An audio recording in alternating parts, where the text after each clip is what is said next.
नमस्कार मित्रांनो, या व्हिडिओमध्ये आपण जे काही चालू घडामोडी असतील बघा, ते सर्व पेपरच्या दृष्टीने महत्त्वाच्या या ठिकाणी डिस्कस करणार आहे. आपल्या व्हिडिओचा पहिला प्रश्न आहे बघा, मिस वर्ल्ड 2024 ही जी स्पर्धा आहे, ही कोणी जिंकलेली बघा? याचं करेक्ट आन्सर आहे ऑप्शन क्रमांक 2 क्रिस्टिना पिस्कोव्हा. लक्षात ठेवा, नाव लक्षात ठेवा. पेपरमध्ये पडण्याची शक्यता आहे बघा, याची नोट्स पण काढून ठेवा एका साईडला. तर मिस वर्ल्ड 2024 ही जी काही स्पर्धा आहे मित्रांनो, क्रिस्टिना पिस्कोव्हा हिने जिंकलेली आहे. बरोबर? 71वी मिस वर्ल्ड स्पर्धा खालीलपैकी कोणत्या ठिकाणी आयोजित करण्यात आली होती? तर 71वी जी काही मित्रांनो मिस वर्ल्ड ही जी काही स्पर्धा आहे, ही मुंबईमध्ये आयोजित करण्यात आली होती. कुठं? मुंबईमध्ये ही आयोजित करण्यात आली होती. पुढचा प्रश्न आहे मित्रांनो, आत्तापर्यंत किती वेळा भारताने मिस वर्ल्ड स्पर्धा जिंकलेली आहे? अतिशय आय-एम-पी क्वेश्चन आहे. तर आत्तापर्यंत मित्रांनो भारताने 6 वेळा, किती वेळा? 6 वेळा बघा ही स्पर्धा जिंकलेली आहे. किती वेळा? 6 वेळा. तर बघा कोणकोणत्या साली जिंकलेली आहे? 1966 मध्ये मित्रांनो रीटा फारियाने जिंकलेली आहे. त्याच्यानंतर 1994 मध्ये ऐश्वर्या रायने जिंकलेली आहे. डायना हेडनने 1997ला जिंकलेली आहे. युक्ता मुखेने 1999ला, प्रियांका चोपडाने सन 2000 मध्ये आणि मानुषी छिल्लरने 2017 मध्ये मित्रांनो ही स्पर्धा जिंकलेली आहे. तसंच मित्रांनो बघा, जे काही महत्त्वाच्या miss India world cup world आहेत बघा, जे काही मित्रांनो त्याला पण आपण रिव्हिजन मारूयात. फेमिना मिस इंडिया वर्ल्ड 2022 मध्ये बघा सिनी शेट्टीने या ठिकाणी जिंकली होती. मिस इंडिया वर्ल्ड वाईड 2022 खुशी पटेलने या ठिकाणी जिंकली होती. मिस इंडिया 2022 बघा सिनी शेट्टी. मिस इंडिया 2023 कोणी जिंकली होती? तर नंदिनी गुप्ताने जिंकली होती. मिसेस वर्ल्ड 2022 बघा सरगम कौशल. त्यानंतर मित्रांनो मिस अर्थ इंडिया ही जी काही स्पर्धा आहे मित्रांनो 2022ची, ही वंशिका परमारने जिंकली होती. मिस इंडिया USA 2022 बघा आर्या वाळवेकरने जिंकली होती. मिस डिवा युनिव्हर्स 2022 दिविता रॉयने जिंकली होती पहा. मिस इंटरनॅशनल इंडिया 2023 स्पर्धा मित्रांनो प्रवीणा अंजनाने जिंकली होती. मिस अर्थ इंडिया 2023 प्रिया सेनने जिंकली होती. मिस युनिव्हर्स 2023 मित्रांनो शेनिस पॅलेसिओसने ही जिंकली होती. त्यानंतर हे बघा मिस इंडिया USA 2023 बघा रिजुल मैनेने जिंकली होती. मिसेस इंडिया 2023 बघा रुपिका ग्रोवलने जिंकली होती. मिस वर्ल्ड 2022 कॅरोलिना व्हिएलास्का यांनी जिंकली होती आणि मिस वर्ल्ड 2024ची क्रिस्टिना पिस्कोव्हा हिने जिंकलेली आहे. बघा 2024ची मिस वर्ल्ड. तर मित्रांनो तुम्हाला जर चालू घडामोडी हव्या असतील तर बघा 149 मध्ये तुम्हाला या ठिकाणी चालू घडामोडी मिळणार आहेत.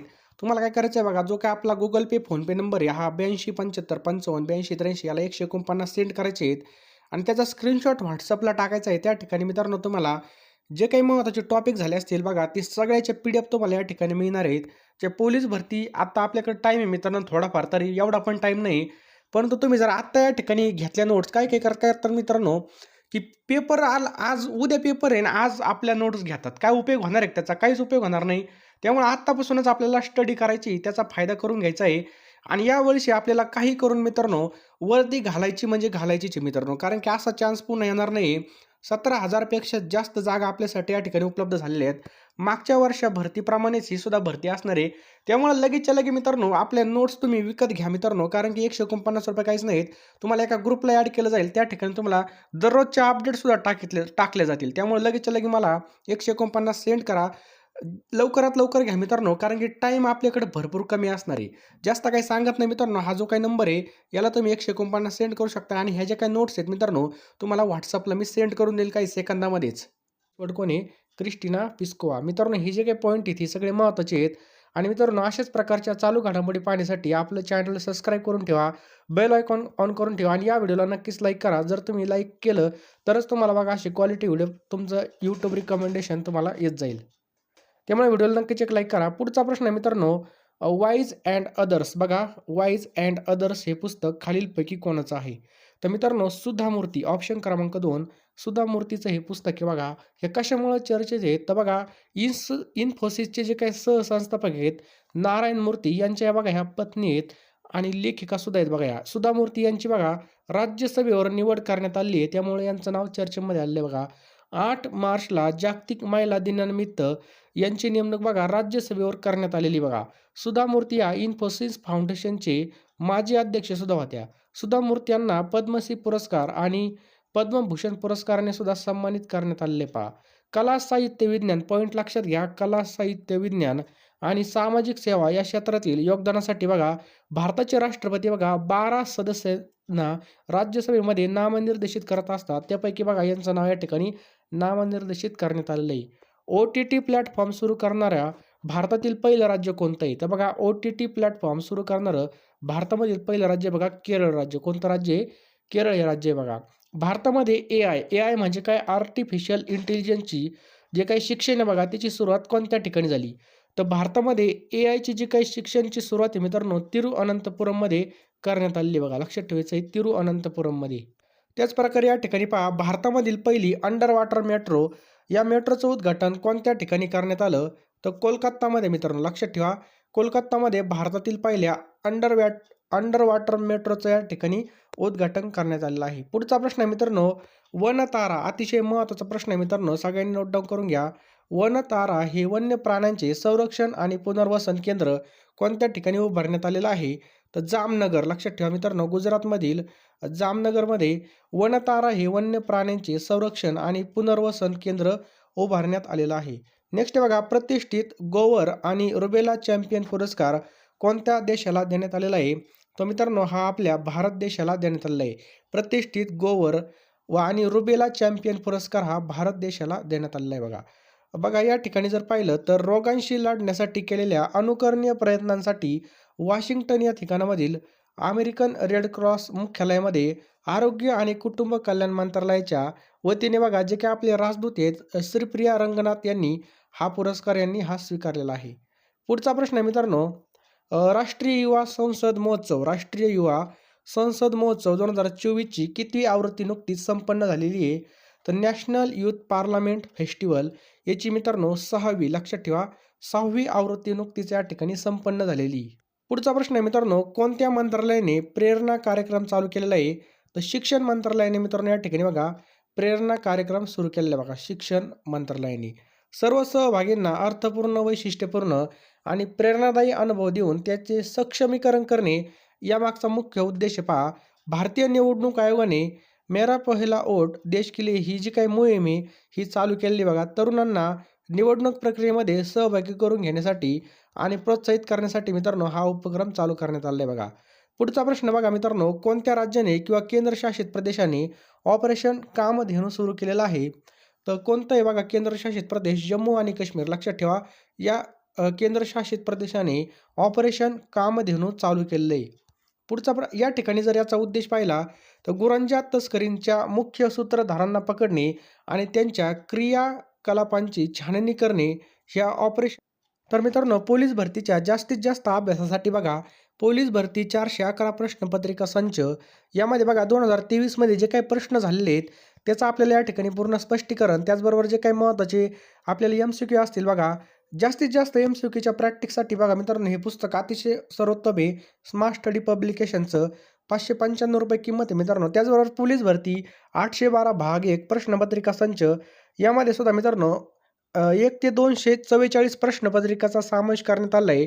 आणि भाग 2 बघा या ठिकाणी सुद्धा बघा भरपूर प्रश्न आहेत बघा. 25,000 हे आणि 25,000 हे असे या ठिकाणी बघा ह्या 2 पुस्तकामध्येच 50,000 प्रश्न आहेत.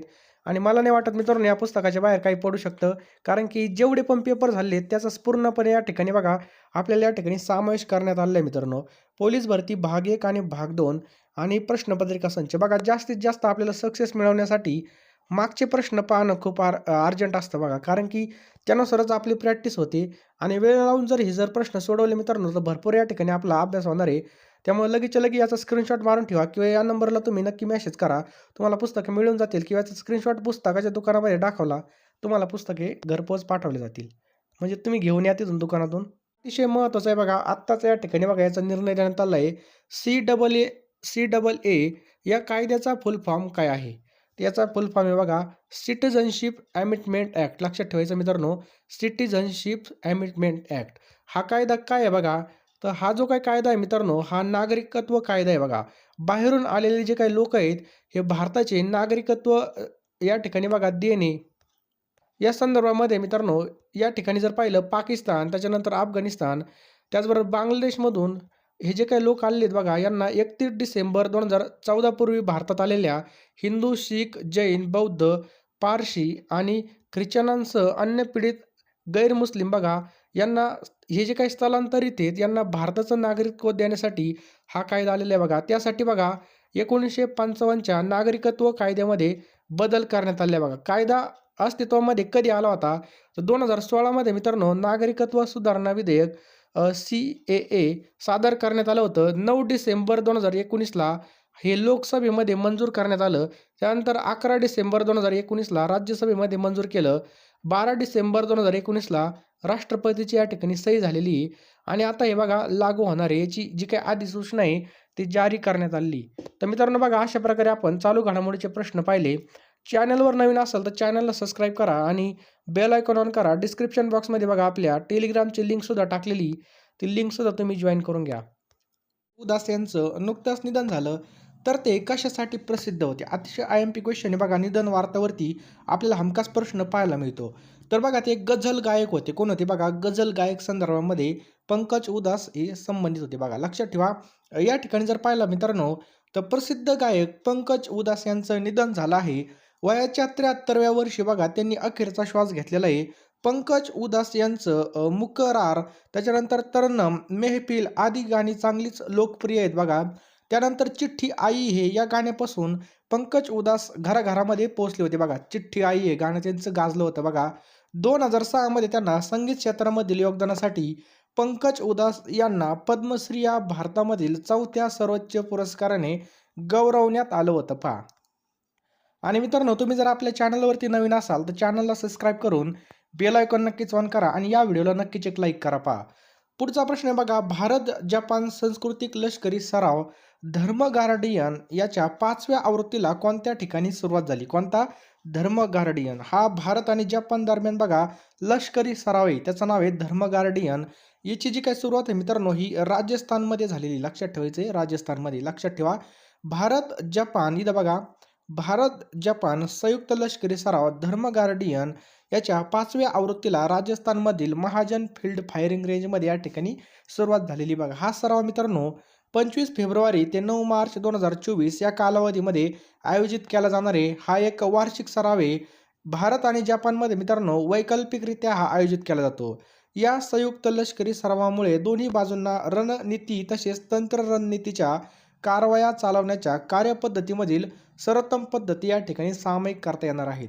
पुढचा प्रश्न अत्यंत महत्त्वाचा मित्रांनो. मनोहर जोशी हे महाराष्ट्राचे कितवे मुख्यमंत्री होते? कोण? मनोहर जोशी. तर मित्रांनो हे 12वे मुख्यमंत्री होते. लक्षात ठेवायचं आपल्याला. हे कितवे बघा? 12वे मुख्यमंत्री होते. लक्षात ठेवायचं आपल्याला. मनोहर जोशी यांचं निधन झालेलं आहे. 1995 मध्ये शिवसेना, भारतीय जनता पक्ष, भाजप त्याचबरोबर युती सत्तेवर आल्यावर ते महाराष्ट्राचे पहिले बिगर काँग्रेसी मुख्यमंत्री बनले होते. शिवसेनेचे ते पहिले मुख्यमंत्री होते बघा आणि महाराष्ट्राचे 12वे मुख्यमंत्री होते. त्यांचा कार्यकाळ होता 1995 ते 1999 दरम्यान. लोकसभेचे बघा ते 13वे सभापती होते. 2002 ते 2004 मध्ये अवजड उद्योग आणि सार्वजनिक उपक्रम मंत्री 1999 ते 2002 दरम्यान ते होते. यांचा जन्म मित्रांनो 2 डिसेंबर 1937ला रायगड जिल्ह्यामध्ये झाला होता आणि मृत्यू लक्षात ठेवा 23 फेब्रुवारी 2024ला यांचा मृत्यू झालेला आहे. अतिशय IMP अशी या ठिकाणी घेतलेली आपण माहिती. यावर कोणत्या पण परीक्षेला प्रश्न येऊ शकतो. सर्वच परीक्षेसाठी. पुढचा प्रश्न आहे बघा. महाराष्ट्र बैलगाडा शर्यतीचे अध्यक्ष कोण होते? अतिशय IMP क्वेश्चन आहे मित्रांनो. तर महाराष्ट्र बैलगाडा शर्यतीचे अध्यक्ष होते बघा पंढरीशेठ फडके. लक्षात ठेवायचं मित्रांनो. पंढरीशेठ फडके बघा महाराष्ट्र बैलगाडा शर्यतीचे अध्यक्ष होते. लक्षात ठेवायचं. यांचं नुकतंच निधन झालेलं आहे. पुढचा प्रश्न आहे मित्रांनो. कोणत्या राज्य सरकारने मुलींना उच्च शिक्षण मोफत देण्याचा निर्णय घेतलेला आहे? तर महाराष्ट्र राज्य सरकारने. लक्षात ठेवायचं आहे. कोणत्या राज्य सरकारने मुलींना उच्च शिक्षण मोफत देण्याचा निर्णय घेतला? तर आपल्या महाराष्ट्र राज्याने घेतलेला आहे. पुढचा प्रश्न आहे मित्रांनो. महाराष्ट्र सरकारने राज्यामधील सर्वात लांब कोणत्या महामार्गाला मंजुरी दिली आहे? सर्वात लांब महामार्गाला मंजुरी दिली आहे तर त्याचं नाव आहे बघा शक्तिपीठ. लक्षात ठेवायचं आहे. ऑप्शन क्रमांक 3 शक्तिपीठला मित्रांनो या ठिकाणी मंजुरी मिळालेली आहे. पुढचा प्रश्न आपल्या स्क्रीनवर आहे मित्रांनो. पंतप्रधान नरेंद्र मोदी यांनी 21 फेब्रुवारी रोजी टिंबटिंब या ठिकाणी रायसिना डायलॉगच्या नव्या आवृत्तीचं उद्घाटन केलं. तर कोणत्या ठिकाणी उद्घाटन केलं त्यांनी? तर दिल्लीमध्ये मित्रांनो या ठिकाणी उद्घाटन केलेलं. लक्षात ठेवा दिल्लीमध्ये. उद्घाटन सत्राला ग्रीसचे पंतप्रधान किकिरियाकोस मित्सोटाकिस हे प्रमुख उपस्थित होते. नव्या रासायनिक संवादाचं प्रमुख पाहुणे ते होते बघा. या संवादाचं जे काय आयोजन आहे मित्रांनो, ते 21 ते 23 फेब्रुवारी 2024ला करण्यात आलं होतं. रायसिना संवादाची जी काही सुरुवात आहे ती 2016 मध्ये करण्यात आली होती. लक्षात ठेवायचं आहे. आणि याचं जे काही आयोजन आहे मित्रांनो, भारताचं परराष्ट्र मंत्रालय आणि ऑब्झर्व्हा रिसर्च फाउंडेशनतर्फे करण्यात येतं. कुठून कसा पण प्रश्न विचारला जातो, त्यामुळे आपण एवढी एक्स्ट्रा माहिती पाहत आहोत. व्हिडिओला नक्कीच एक लाईक करा. पुढचा प्रश्न मित्रांनो, टिंब राज्यामध्ये बॅगलेस स्कूल उपक्रम सुरू झाला आहे. तर हा मित्रांनो मध्य प्रदेश राज्यामध्ये बॅगलेस स्कूल उपक्रम चालू झालेले, म्हणजे बॅग न्यायची नाही. मध्य प्रदेश सरकारने आगामी शैक्षणिक सत्र 2024-25 पासून इयत्ता 1ली ते 12वीच्या विद्यार्थ्यांसाठी आठवड्यामधून एकदा बॅगलेस स्कूल दिवस जाहीर केलेला आहे.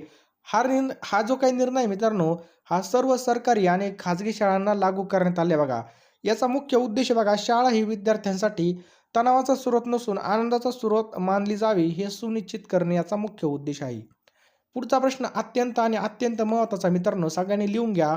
दादासाहेब फाळके आंतरराष्ट्रीय चित्रपट महोत्सव पुरस्कार 2024ने जो काही सर्वोत्कृष्ट चित्रपट आहे तो कोणता राहिलेला आहे 2024 मध्ये? तर जवान. लक्षात ठेवायचं मित्रांनो, जो काही जवान चित्रपट आहे हा सर्वोत्कृष्ट चित्रपट राहिलेला आहे. लक्षात ठेवायचं आहे जवान. यामध्ये जर अभिनेता कोण होता, तर शाहरुख खान या ठिकाणी अभिनेता होता जवानसाठी. लक्षात ठेवा. सर्वोत्कृष्ट अभिनेत्री कोण होती, तर मिसेस चॅटर्जी. लक्षात ठेवायचे नॉर्वे राणी मुखर्जी. लक्षात ठेवायचं मिसेस चॅटर्जी विरुद्ध नॉर्वे राणी मुखर्जी यामध्ये सर्वोत्कृष्ट अभिनेत्री राहिलेली आहे. आणि सगळ्यात उत्कृष्ट दिग्दर्शक जो काही पुरस्कार आहे हा कोणाला मिळाला असेल, तर बघा संदीप रेड्डी वांगा ॲनिमल. लक्षात ठेवा ॲनिमलसाठी यांना हा मिळालेला आहे. त्याच्यानंतर पुढचा प्रश्न बघू शकता, सर्वोत्कृष्ट संगीत दिग्दर्शक हा जो काय मित्रांनो, हा अनिरुद्ध रविचंद्र जवानसाठी यांना हा पुरस्कार देण्यात आलेला आहे. पुढचा पॉईंट आहे बघा, सर्वोत्कृष्ट गीतकार. लक्षात ठेवा सर्वोत्कृष्ट गीतकार जावेद अख्तर राहिलेले आहेत. लक्षात ठेवा जावेद अख्तर. निकलने दो कभी हम घर से या ठिकाणी बघा हे गाणं होतं त्यांचं. त्याच्यानंतर सर्वोत्कृष्ट आंतरराष्ट्रीय फीचर फिल्म कोणती राहिली, तर ओपनहायमर. लक्षात ठेवा ओपनहायमर हा जो काही पिक्चर आहे हा ॲटम बॉम्ब जे काही अणुबॉम्ब असेल त्याविषयी आहे. वर्षामधील दूरदर्शन मालिका धूम हे किसी के प्यार में, धूम हे किसी के प्यार में ही राहिलेली आहे. आणि सर्वोत्कृष्ट वेब सिरीज जर विचारली तर फर्जी ही सर्वोत्कृष्ट वेब सिरीज राहिलेली आहे. पुढचा प्रश्न खूप महत्त्वाचा आहे, जगामधील सर्वात उंच. बघा असे प्रश्न, जगातील सर्वात उंच, भारतातील सर्वात उंच, महाराष्ट्रातील सर्वात उंच, हे जे काही चालू घडामोडीत मित्रांनो ह्या लक्षात ठेवायच्यात आपल्याला. तसंच जगामधील जो काही सर्वात उंच पूल झालेला आहे हा कोणत्या नदीवर बांधण्यात आला, तर चिनाब या नदीवरती मित्रांनो हा बांधण्यात आलेला आहे. कोणती नदी आहे? चिनाब नदी. जगामधील सर्वात उंच पूल हा चिनाब नदीवरती बांधण्यात आलेला आहे मित्रांनो. पुलाचं ठिकाण जम्मू काश्मीरमधील जे काही चिनाब नदी ती आहे. उद्घाटन लक्षात ठेवा 20 फेब्रुवारी 2024ला नरेंद्र मोदींनी उद्घाटन केलेले. पुलाची किंमत बघा 14,000 कोटी रुपये. लक्षात ठेवा 14,000 कोटी रुपये. याची उंची बघा नदीच्या पात्रामधून 359 मीटर उंच आणि लांबी बघा 1315 मीटर याची लांबी असणार आहे. पुढचा प्रश्न बघा मित्रांनो, अतिशय सोपा प्रश्न आहे. शरदचंद्र पवार गटाला टिंब हे पक्षचिन्ह मिळालं आहे. तर तुतारी. लक्षात ठेवा मित्रांनो, शरदचंद्र पवार गटाला तुतारी हे काय मित्रांनो पक्षचिन्ह मिळालेलं आहे. अराष्ट्रवादी काँग्रेस पक्ष शरदचंद्र पवार गटाला निवडणूक आयोगाने तुतारी वाजवणारा माणूस हे जे काही चिन्ह पक्ष हे म्हणून दिलं आहे. लक्षात ठेवा राष्ट्रवादी काँग्रेस पक्ष शरदचंद्र पवार हे काय बघा नाव असणारे त्या पक्षाचं. त्यानंतर या ठिकाणी जर पाहिलं तर भारतीय निवडणूक आयोगाने चिन्ह आदेश 1968 अंतर्गत राष्ट्रीय पक्षांना निवडणूक चिन्हाची या ठिकाणी वाटप करत असतं. राष्ट्रीय पातळीवर राष्ट्रीय पक्ष आणि राज्य पातळीवर प्रादेशिक पक्षांना निवडणूक चिन्ह या ठिकाणी दिलं जातं. राष्ट्रवादी काँग्रेस पक्षाची स्थापना 10 जून 1999ला झाली होती. कधी? 10 जून 1999ला या पक्षाची स्थापना झाली होती. पुढचा प्रश्न आहे मित्रांनो, कोणता देश हा नुकताच आंतरराष्ट्रीय सौर आघाडीचा नवीन सदस्य बनला? कोणता देश आहे? तर माल्टा देश आहे मित्रांनो. लक्षात ठेवायचं आपल्याला, माल्टा हा सौर आघाडीचा नवीन सदस्य देश बनलेला आहे. भूमध्य सागरी देश माल्टा आंतरराष्ट्रीय सौर आघाडीचा नवीन सदस्य बनलेला आहे.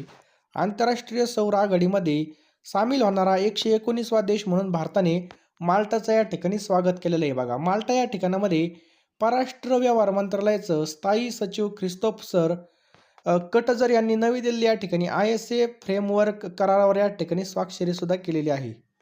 आणि मित्रांनो, ISA ची स्थापना 2015 मध्ये झाली. तिचं मुख्यालय गुरुग्राम भारत या ठिकाणी आहे. कुठं? गुरुग्राम भारत या ठिकाणी. पुढचा प्रश्न आहे मित्रांनो, बहुराष्ट्रीय लष्करी सराव शांती प्रयास कोणत्या देशामध्ये आयोजित केला जात आहे? कोणता?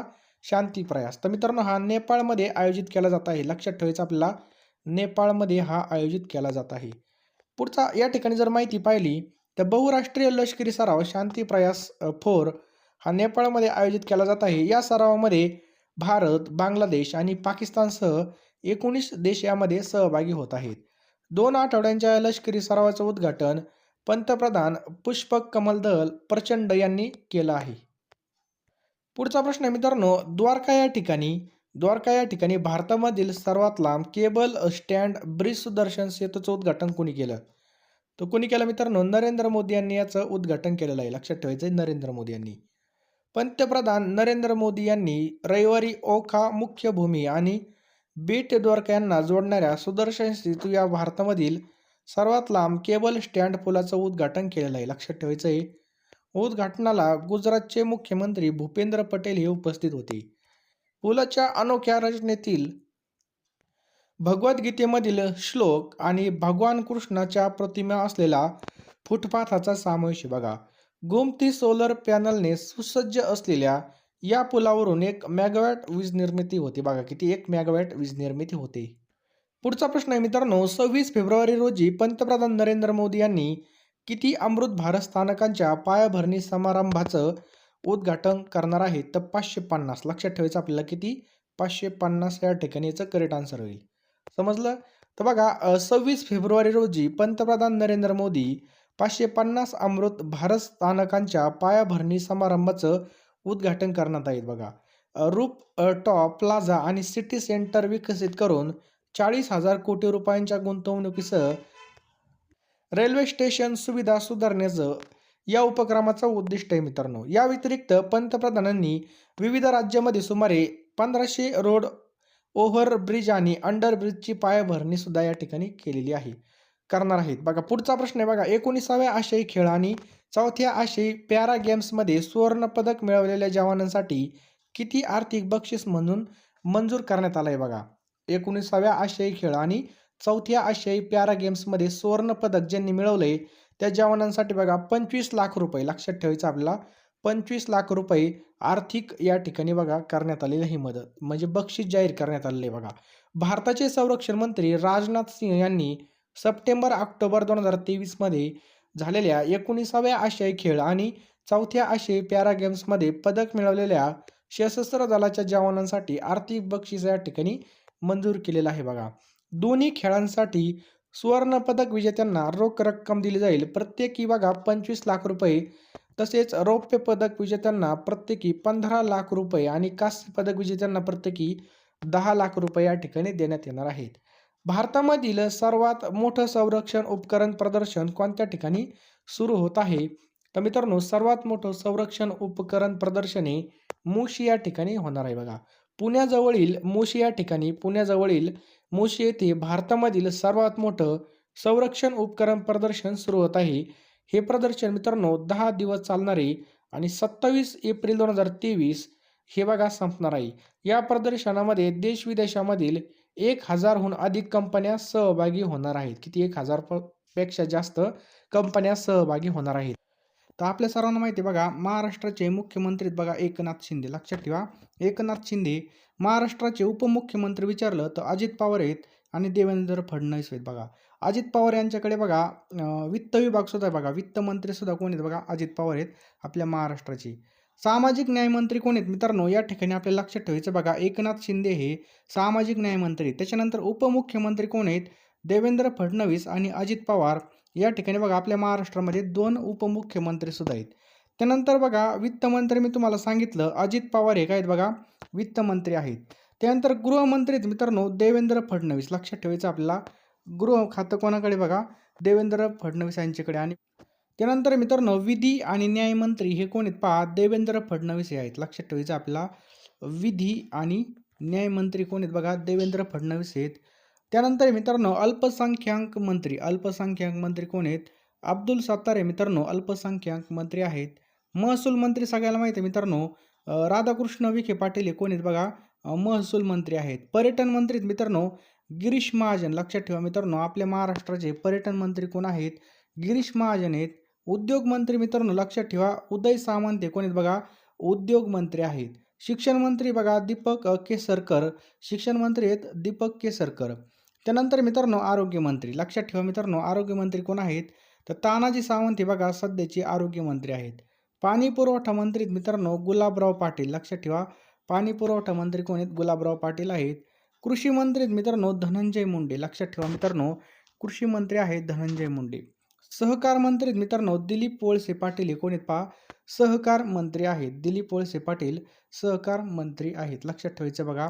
क्रीडा मंत्री कोण आहेत मित्रांनो आपल्या महाराष्ट्राचे क्रीडा मंत्री तर संजय बनसोडे हे सध्याचे बघा क्रीडा मंत्री आहेत. लक्षात ठेवायचं आहे मित्रांनो. अशाच प्रकारचे व्हिडिओ पाहण्यासाठी आणि एक एक मार्क कव्हर करण्यासाठी म्हणजे थेंबे थेंबे तळे साचे ही जशी म्हणे तसंच बघा या ठिकाणी आपल्याला एक एक मार्क कव्हर करायचा आहे.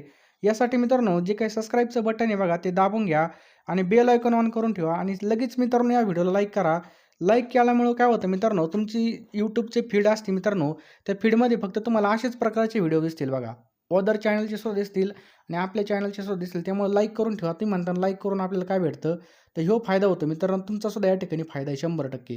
तेव्हा लगेचच्या लगे मित्रांनो या व्हिडिओला लाईक करा. कमीत कमी मित्रांनो 500 लाईक या व्हिडिओला आल्याच पाहिजे. अतिशय महत्त्वाचा व्हिडिओ आहे. पुढचा प्रश्न मित्रांनो ग्रामविकास मंत्री कोण आहेत? तर गिरीश महाजन मित्रांनो ग्रामविकास मंत्री आहेत. आदिवासी विकास मंत्री मित्रांनो डॉक्टर विजयकुमार गावित. लक्षात ठेवा डॉक्टर विजयकुमार गावित कोण आहेत बघा आदिवासी मंत्री आहेत. त्यानंतर बघा राज्य उत्पादन शुल्क मंत्री कोण आहेत? शंभूराजे देसाई. लक्षात ठेवायचं मित्रांनो शंभूराजे देसाई. त्यानंतरचा प्रश्न मित्रांनो विधानसभेचे सभापती कोण आहेत? विधानसभेचे सभापती कोण आहेत? तर मित्रांनो हा प्रश्न बऱ्याच वेळेस पोलीस भरतीला विचारलेला आहे. तेव्हा याचं बरोबर उत्तर आहे बघा राहुल नार्वेकर हे विधानसभेचे कोण आहेत बघा सभापती आहेत. बरोबर. आपल्याला विचारलं विधानसभेचे उपसभापती कोण आहेत? विधानसभेचे उपसभापती कोण आहेत? तर बघा नरहरी झिरवळ हे कोण आहेत बघा विधानसभेचे उपसभापती आहेत. विधानसभेचे विरोधी पक्षनेता जर कोणी विचारलं तर विजय वडेट्टीवार हे कोण आहेत बघा विधानसभेचे विरोधी पक्षनेते आहेत. विधान परिषदेचे सभापती कोण आहेत मित्रांनो? तर रामराजे निंबाळकर हे बघा विधान परिषदेचे सभापती आहेत. कोण? रामराजे निंबाळकर. त्यानंतर बघा विधान परिषदचे उपसभापती आपल्याला विचारलं तर नीलम गोरे बघा या ठिकाणी आपलं बरोबर उत्तर होईल. त्यानंतर विधान परिषदेचे विरोधी पक्षनेते कोण आहेत पहा अंबादास दानवे मित्रांनो विधान परिषदेचे विरोधी पक्षनेते आहेत. पुढचा प्रश्न सुद्धा पोलीस भरतीला तसेच इतर परीक्षेला सुद्धा महत्त्वाचा आहे. महाराष्ट्राचे राज्यपाल सध्याचे कोण आहेत? लक्षात ठेवा मित्रांनो महाराष्ट्राचे राज्यपाल आहेत रमेश बैस. कोण आहेत पहा रमेश बैस हे महाराष्ट्राचे राज्य. तर बघा पुढचा प्रश्न आहे मुख्य सरन्यायाधीश खालीलपैकी कोण आहेत? तर मित्रांनो मुख्य सरन्यायाधीश कोण आहेत पहा देवेंद्र उपाध्याय. लक्षात ठेवा देवेंद्र कुमार उपाध्याय बघा मुख्य सरन्यायाधीश आहेत. आणि मित्रांनो आपल्याला जर विचारलं सर्वोच्च न्यायालयाचे मुख्य न्यायमूर्ती कोण आहेत? तर धनंजय चंद्रचूड. लक्षात ठेवायचं आहे बघा धनंजय चंद्रचूड आहेत. कोण आहेत बघा आपल्या मुख्य सर्वोच्च न्यायालयाचे मुख्य न्यायमूर्ती कोण आहेत? धनंजय चंद्रचूड आपल्याला लक्षात ठेवायचे पहा. हा प्रश्न बघा 50पेक्षा अधिक वेळा पोलीस भरतीला रिपीट झालेला आहे. सर्वोच्च न्यायालयाचे मुख्य न्यायमूर्ती कोण आहेत? तर लक्षात ठेवायचे धनंजय चंद्रचूड. धनंजय चंद्रचूड यांनी मित्रांनो लक्षात ठेवा 9 नोव्हेंबर 2022ला बघा देशाचे 50वे सरन्यायाधीश म्हणून पदभार स्वीकारला होता. त्यांनी बघा उदय लळित यांची जागा घेतलेली. कोणाची? उदय लळित यांची जागा घेतलेली. आणि मित्रांनो धनंजय चंद्रचूड यांचा जो काही कार्यकाळ आहे हा 2 वर्षाचा असणार आहे. 10 नोव्हेंबर 2024ला मित्रांनो ते वयाच्या 65व्या वर्षी बघा निवृत्त होणार आहेत. लक्षात ठेवायचं आहे वयाच्या 65व्या वर्षी निवृत्त होणार आहेत. आलं लक्षात. आणि मित्रांनो या ठिकाणी जर पाहिलं मुख्य सरन्यायाधीश कोण आहेत? देवेंद्र कुमार उपाध्याय. त्याचबरोबर आपल्याला पेपरला विचारलं जातं की मुंबई उच्च न्यायालयाचं खंडपीठ खालीलपैकी कोणत्या ठिकाणी आहे? खालीलपैकी कोणत्या ठिकाणी आहे? तर बघा मुंबई उच्च न्यायालयाचं जे काही खंडपीठ आहे ते कुठं आहे? नागपूर, छत्रपती संभाजीनगर आणि पणजी असे बघा 3 ठिकाणी आपल्याला हे लक्षात ठेवायचं आहे. मुंबई उच्च न्यायालयाबद्दल जर माहिती पाहिली तर मुंबई उच्च न्यायालयाची स्थापना 1862ला झालेली. कधी? 1862ला. त्याचबरोबर खंडपीठ आम्ही तुम्हाला सांगितले नागपूर, छत्रपती आणि संभाजीनगर आणि पणजी या ठिकाणी बघा. बरोबर. मुख्य न्यायाधीश बघा देवेंद्र उपाध्याय 2023 पासून. आणि न्यायाधीशाचं जे काही निवृत्तीचं वय मित्रांनो ते 62 वर्षापर्यंत आहे. पुढचा प्रश्न आहे मित्रांनो निवडणूक आयुक्त कोण आहेत? तर लक्षात ठेवायचं मित्रांनो, निवडणूक आयुक्त हे UPS मदाने आहेत. लक्षात ठेवा मित्रांनो, UPS मदान हे निवडणूक आयुक्त आहेत. तर मित्रांनो, हे आपल्या महाराष्ट्राचे आहेत निवडणूक आयुक्त UPS मदान. लक्षात ठेवायचं आहे. आपल्याला विचारलं स्वतंत्र भारतामधील पहिले मुख्य निवडणूक आयुक्त कोण आहेत? हा जर प्रश्न विचारला, हा प्रश्न मित्रांनो, स्वतंत्र भारताचे पहिले मुख्य निवडणूक आयुक्त हा पोलीस भरतीला 10 पेक्षा जास्त वेळा रिपीट झाला होता. तर कोण होते? सुकुमार सेन होते मित्रांनो. कोण होते? सुकुमार सेन हे होते. लक्षात ठेवायचे सुकुमार सेन. राज्यघटनेमधील कलम 324 नुसार बघा, आता निवडणूक आहेत तर पेपरला प्रश्न येण्याची दाट शक्यता आहे की राज्यघटनेमधील कलम 324 नुसार बघा, निवडणूक आयोगाला संसद, राज्य विधिमंडळ, भारताचे राष्ट्रपती, उपराष्ट्रपती यांच्या निवडणुकीच्या संदर्भामध्ये अधिकार आहे. निवडणूक आयोगामध्ये बघा, एक मुख्य निवडणूक आयुक्त आणि इतर 2 निवडणूक आयुक्त अशी रचना असते बघा.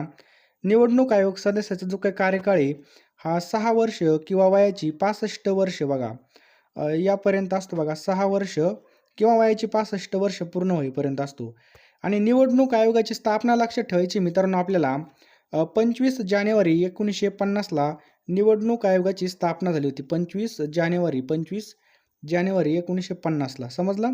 आणि पहिल्या मुख्य निवडणूक आयुक्त कोण होते?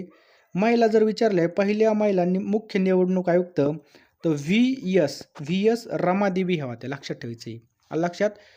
आलं लक्षात मित्रांनो. पुढचा प्रश्न पहा, आपल्या महाराष्ट्राचे लोक आयुक्त कोण आहेत? तर मित्रांनो, VM कानडे हे आपल्या महाराष्ट्राचे कोण आहेत बघा, लोक आयुक्त आहेत. लक्षात ठेवा, VM कानडे. त्यानंतर उपलोक आयुक्त कोण आहेत मित्रांनो? संजय भाटिया हे उपलोक आयुक्त आहेत. त्यानंतर मित्रांनो, MPSCचे अध्यक्ष कोण आहेत? तर सध्या आपल्या महाराष्ट्रामधले MPSCचे अध्यक्ष आहेत रजनीश शेठ. लक्षात ठेवायचं आपल्याला, रजनीश शेठ. आणि मित्रांनो, आपल्याला जर पेपरला प्रश्न आला, राज्य लोकसेवा आयोगाचे अध्यक्ष आणि जे काही सदस्य असतात त्यांची नेमणूक कोण करतं? तर मित्रांनो, या ठिकाणी जर पाहिलं मित्रांनो, MPSCचे अध्यक्ष आहेत यांची जी काही नियुक्ती आहे हे राज्यपाल करत असतात मित्रांनो. लक्षात ठेवायचं आहे, राज्यपाल. राज्यपाल काय करतात? मुख्यमंत्र्यांच्या सल्ल्याने करत असतात. या संदर्भामध्ये कलम आहे बघा 315. लक्षात ठेवा, राज्य लोकसेवा आयोगाबद्दल कलम लक्षात ठेवा मित्रांनो, कलम 315 हे आपल्याला लक्षात ठेवायचं आहे. नियुक्ती राज्यपाल देतात, राजीनामा बघा राष्ट्रपतींकडे द्यावा लागतो, बडतर्फ राष्ट्रपती करतात. यांचा जो काही कालावधी आहे 6 वर्ष किंवा वयाचे 62 वर्ष पदावर हे या ठिकाणी राहू शकतात. शपथसुद्धा राज्यपाल देतात. आणि मित्रांनो, यांचं जे कार्य असतं, राज्यसेवेमधील विविध परीक्षा घेण्याचं यांचं कार्य असतं बघा. MPSCच्या अध्यक्षाचं या ठिकाणी आपल्याला कार्य पाहिलं. पुढचा प्रश्न मित्रांनो, महाराष्ट्राचे महाधिवक्ता कोण आहेत? तर बिरेंद्र सराफ मित्रांनो आपल्या महाराष्ट्राचे कोण आहेत बघा, महाधिवक्ता आहेत. त्यानंतर राज्य मानवी हक्क आयोगाचे अध्यक्ष कोण आहेत? तर KK तातेड. लक्षात ठेवा मित्रांनो, KK तातेड. आणि मित्रांनो, राष्ट्रीय मानवी हक्क आयोगाची स्थापना कधी झाली असा प्रश्न आला तर 1993ला झाली. कधी? 1993ला. राष्ट्रीय विचारलं मी या ठिकाणी, राष्ट्रीय मानवी हक्क आयोगाची स्थापना झाली. बरोबर. नेमणूक राष्ट्रपती करतात मित्रांनो, मुख्यालय दिल्लीमध्ये बघायचं. पहिले अध्यक्ष होते रंगनाथ मिश्रा. समजलं? त्यानंतर बघा, राज्य महिला आयोगाचे अध्यक्ष कोण आहेत? तर रुपाली चाकणकर मित्रांनो या ठिकाणी राज्य महिला आयोगाचे कोण आहेत बघा, अध्यक्ष आहेत. पुढचा प्रश्न मित्रांनो, मित्र आयोगाचे अध्यक्ष कोण आहेत? तर एकनाथ शिंदे मित्रांनो मित्र आयोगाचे अध्यक्ष आहेत. लक्षात ठेवायचं आहे. आणि नीती आयोगाचे अध्यक्ष विचारले तर नरेंद्र मोदी या ठिकाणी नीती आयोगाचे अध्यक्ष असतात बघा. भारताचे पंतप्रधान हेच काय असतात? नीती आयोगाचे अध्यक्ष असतात. आणि मित्रांनो, नीती आयोगाची स्थापना 1950मध्ये करण्यात आली. नियोजन आयोगाची स्थापना. बरोबर. आणि 1 जानेवारी 2015ला नीती आयोगाने याची जागा घेतलेली बघा. नीतीचा लॉंग फॉर्म काय होतं बघा, national institute for transforming India. हे पण आपल्याला लक्षात ठेवायचं आहे. पुढचा प्रश्न मित्रांनो, महाराष्ट्राचे मुख्य सचिव कोण आहेत? तर डॉक्टर नितीन करीर हे आहेत. पोलीस महासंचालक कोण आहेत आपल्या महाराष्ट्राच्या? तर रश्मी शुक्ला आहेत. लक्षात ठेवायचं आहे, रश्मी शुक्ला. मुंबई पोलीस आयुक्त मित्रांनो विवेक फणसळकर आहेत. मुंबई विशेष पोलीस आयुक्त आहेत बघा, देवेन भारती. महाराष्ट्राचे होमगार्डचे समादेशक कोण आहेत? BK उपाध्याय. लक्षात ठेवायचं आहे, BK उपाध्याय. आणि मित्रांनो, याची PDF तुम्हाला डिस्क्रिप्शन बॉक्समध्ये जे काही आपलं टेलिग्राम आहे त्यावर टाकलेली आहे. त्याचप्रकारे मित्रांनो, आता या प्रश्नाचं उत्तर खाली कमेंट बॉक्समध्ये सर्वांनी सांगायचं आहे. महाराष्ट्रामधील पहिलं कविताचं गाव कोणतं होतं? सांगा पटकन. आणि आपले किती प्रश्न बरोबर आले हे सुद्धा सांगायचं आहे. याचं उत्तर खाली सर्वांनी कमेंट बॉक्समध्ये टाईप करा.